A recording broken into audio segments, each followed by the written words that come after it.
Tiwari, voting लगातार जारी है, लेकिन इस बीच सुकमा से इस वक्त की बड़ी खबर आ रही है, जहां जवानों और नक्सलियों के बीच मुठभेड़ हो गई है। कोंटा इलाके में गोलीबारी देखने को मिली है। मतदान रोकने की नक्सली कोशिश कर रहे थे। ये बड़ी खबर आपको बता रहे हैं, जहां नक्सलियों और जवानों के बीच में मुठभेड़ की खबर निकलकर सामने आ रही है। इस बीच जब पूरे छत्तीसगढ़ के 20 विधानसभा चुनावों में विधानसभा सीटों पर वोटिंग हो रही है, तो नक्सलियों की एक कायराना करतूत भी देखने को मिली है। वोटिंग को प्रभावित करने की दिशा में नक्सली सीआरपीएफ और डीआरजी के जवानों पर हमला करते नजर आए। लगातार ये मुठभेड़ जारी है। ये बड़ी खबर आपको बता रहे हैं। नक्सलियों और जवानों के बीच में मुठभेड़, मतदान रोकने की नक्सली कोशिश कर रहे थे। पहले से ही इस बात का अंदेशा था कि नक्सली अपने किसी भी मंसूबों को अंजाम देने की फिराक में एक्टिव रह सकते हैं, क्योंकि जैसे जैसे मतदान होता है नक्सलियों के पैर तले जमीन खिसक जाती है, नक्सलियों के होश फाख्ता हो जाते हैं। और यही लोकतंत्र की सबसे बड़ी खूबसूरती है। इन नक्सलियों को मुंहतोड़ जवाब देने का सबसे बड़ा वक्त है। मुख्य धारा से विकास की राह पर तेजी से आगे बढ़ते हुए कैसे तमाम इलाकों को मुख्य धारा से जोड़ा जाए, लेकिन ये नक्सली मानने को तैयार है। इस बड़ी खबर पर ज्यादा जानकारी के साथ हमारे संवाददाता ओलम फोन लाइन पर है। ओलम, पहले सुबह देखने को मिला आईजी प्लांट विस्फोट होता हुआ नजर आया जो नक्सलियों ने किया था। अब गोलीबारी की खबर, क्या जानकारी फिलहाल मिल पा रही है? जी बिल्कुल, मैं बताना चाहूंगा, लगातार नक्सली जो है वो मतदान को रोकने के लिए, इस लोकतंत्र के पर्व को रोकने के लिए लगातार प्रयास कर रहे हैं। कहीं ना कहीं उनकी प्रयास जो है वो नाकाम नजर आ रही है। देखा जा रहा है कि जो मामला है कोंटा थाना क्षेत्र का मामला है। कोंटा से लगभग 16 किलोमीटर में एक मतदान केंद्र बनाया गया है। उसकी सुरक्षा के लिए लगातार डीआरजी, सीआरपीएफ, कोबरा, तमाम जो सुरक्षा बल के जो जवान है वो तैनात है। तो कहीं ना कहीं नक्सली उन पर अंधाधुंध गोली चलाने की पूरी कोशिश किया गया। लगातार जिसके बाद जो है जवान जो है वो पूरी सक्रियता के साथ, पूरी सुरक्षा के देखते हुए मुस्तैदी के साथ जो है मुंहतोड़ जवाब दिया। बताया जा रहा है कि पिछले आधे घंटे से जो है वो उस इलाके में अभी भी फायरिंग जारी है। क्या पूरे इलाके को घेर लिया गया है? और ओलम, क्या किसी नक्सली की गिरफ्तारी की या फिर किसी तरीके की जानकारी ऐसे निकलकर सामने आई? क्या कोई हताहत हुआ इसमें? देखिए, हताहत की तो खबर किसी प्रकार से आधिकारिक तौर पर पुष्टि नहीं हुआ है, लेकिन इलाके में जो सुरक्षा बल के जवान है वो पूरी तरह से तैनात है।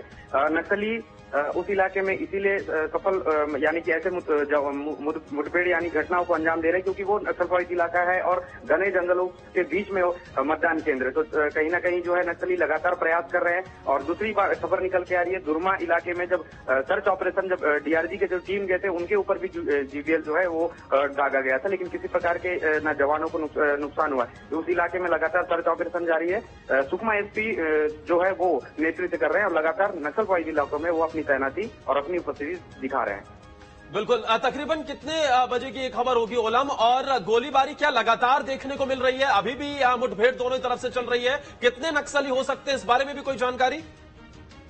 देखिए, जब भी नक्सली मतदान के दल को या प्रभावित करना चाहते हैं या इलाके में दहशत फैलाना चाहते हैं तो कहीं ना कहीं 150 से 200 की टुकड़ी होती है जो ऐसे घटनाओं को अंजाम देते हैं। और उस बात किया जाए उस इलाके में मतदान केंद्र से जो 12 किलोमीटर की जो दूरी है कोंटा, यहाँ से लगातार road opening party, 22 kilo party होती है सीआरपीएफ के जवान, रोड ओपनिंग पार्टी लगातार सर्च ऑपरेशन कर रही थी।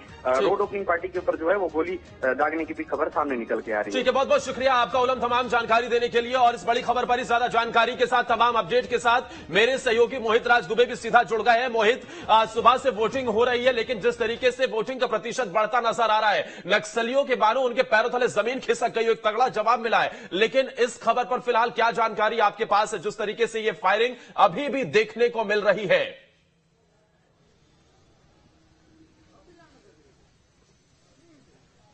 देखिए, जब भी मतदान होता है तो नक्सलियों के पैरों तले जमीन खिसकती हुई नजर आती है। उनको समझ में आ जाता है कि अगर लोकतंत्र बहाल हुआ तो वो खत्म हो जाएंगे। और निश्चित तौर पर जिस तरीके से अभी हमारे पास जो खबर आ रही है कि कोंटा इलाके के जो है बंडा इलाका है और कोंटा थाना क्षेत्र का बंडा इलाका है, वहां पे गोलीबारी की खबर इस वक्त आ रही है, जहां पर नक्सलियों और पैरामिलिट्री फोर्सेस के जवान, सीआईएसएफ के जवान, सीआरपीएफ के जवान और कोबरा के जवान वहां पे गश्त लगा रहे थे ताकि जो मतदाता है वो अपने घरों से बाहर निकले उसी वक्त वहां पे गोलीबारी शुरू हो जाती है और नक्सलियों को ताबड़तोड़ जवाब जो है हमारे पैरामिलिट्री फोर्सेस के जाबाज जवान कर रहे हैं, जाबाज जवान दे रहे हैं। कोशिश देखिए यही है नक्सलियों की कि किसी तरीके से मतदान में बाधा उत्पन्न किया जाए, बाधा बनाया जाए ताकि मतदान का जो प्रतिशत है वो न बढ़ पाए, मतदाता जो है वो बाहर न निकल पाए। लेकिन उनको ये पता होना चाहिए कि लोकतंत्र में विश्वास रखने वाले हमारे मतदाता हैं।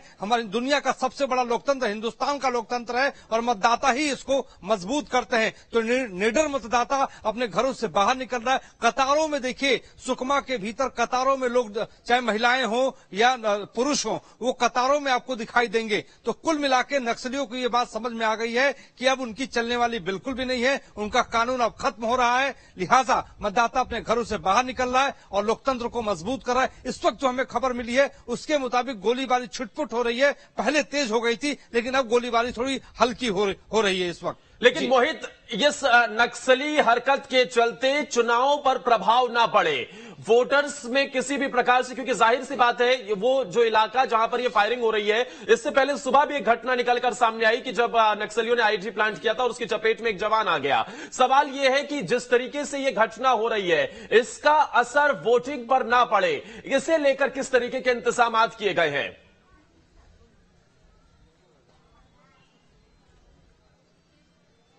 देखिए बहुत महत्वपूर्ण आपने सवाल किया कि जब इस तरीके की घटनाएं सामने आती हैं तो इसका असर कहीं ना कहीं मत प्रतिशत पे पड़ता है। लेकिन ये हमला नक्सलियों ने किया था वो जो है मतदान केंद्र से थोड़ी दूरी पे किया था। वो रास्ता था दरअसल मतदाताओं को के निकलने की। लिहाजा वहां पे अब जो हमारे सूत्र बता रहे हैं उसके मुताबिक उस पूरे इलाके को जो है छावनी में तब्दील कर दिया गया है और नक्सलियों को पीछे खदेड़ दिया गया है। तो कुल मिलाकर कोशिश यही है कि मतदान प्रतिशत को कम किया जाए। लेकिन मुझे लगता है कि नक्सली अपने नापाक मंसूबों में कामयाब होते हुए नजर नहीं आ रहा है। नक्सली लगातार इस तरीके के हमले, आज सुबह ही आईईडी का ब्लास्ट हुआ था, उसमें एक जवान जो है घायल भी हो गए थे। लिहाजा जो है अभी स्थितियां जो है कहीं ना कहीं नॉर्मल होती हुई नजर आ रही है। लेकिन देखिए 11 का वक्त हो चुका है और इस वक्त जो स्थितियां हैं वो जो है 12 बजे का वक्त होने वाला है। लिहाजा जो स्थितियां हैं वो लगातार मत प्रतिशत के मद्देनजर अगर देखा जाए तो 23% के आसपास मतदान हो चुका है। तो कहीं ना कहीं जो रिकॉर्ड बनाने की ओर जो मतदाता है वो अपने घरों से लगातार बाहर निकलता हुआ नजर आ रहा है। देखिए इस वक्त अगर आपको हम खबर बता दें तो मैं बस्तर विधानसभा क्षेत्र के इलाके में हूं, सोनार